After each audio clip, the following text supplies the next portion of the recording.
సమన్ అంటే నీ ఇంటికి వచ్చాం, నిన్ను ఈ కేసులో అరెస్ట్ చేస్తున్నాం, లేకపోతే ఈ కేసులో నువ్వు మా దగ్గరికి అటెండ్ కావాలి అని ఇచ్చేటటువంటి ఇది స్పెసిఫిక్గా ఆ కేసు ఏంటో ఉండాలి.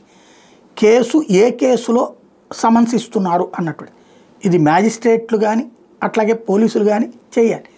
కానీ ఆంధ్రప్రదేశ్లో అట్లాగా చెయ్యకుండా సమన్స్ జారీ చేసినటువంటి అంశం మీద సుప్రీంకోర్టు సీరియస్ అయినటువంటి సంఘటన చోటు చేసుకుంది. సమన్ల ఉత్తర్వుల్లో తప్పనిసరిగా కారణాలు మ్యాజిస్ట్రేట్స్ ప్రస్తావించాలని సుప్రీంకోర్టు తేల్చి చెప్పింది.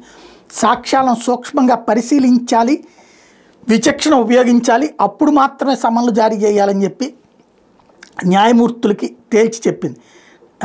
ఏదైతే సరైనటువంటి నాణ్యత లేని మందులు తయారు చేస్తున్నారన్న ఫిర్యాదు ఆధారంగా 2 ఫార్మా కంపెనీలకు వ్యతిరేకంగా కర్నూలు ట్రయల్ కోర్టు జారీ చేసిన సమన్లని justice BR Gavai, justice Augustine జార్జిల మనీహుల ధర్మాసనం తప్పుపట్టింది.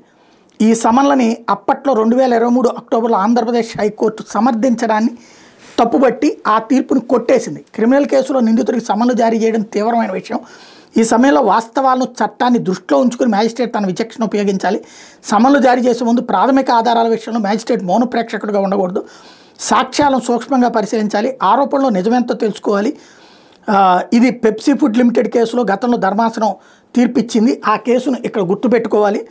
ప్రస్తుత కేసులో సమన్ల ఉత్తర్వులో పేరుకు కూడా కారణాలు మ్యాజిస్ట్రేట్స్ అసలు వెల్లడించలేదు. అందుకే సమన్లను సమర్థించి హైకోర్టు ఇచ్చిన తీర్పును కూడా పక్కన పెడుతున్నాం, ట్రయల్ కోర్టు ఉత్తర్వులు కొట్టేస్తున్నామని చెప్పింది.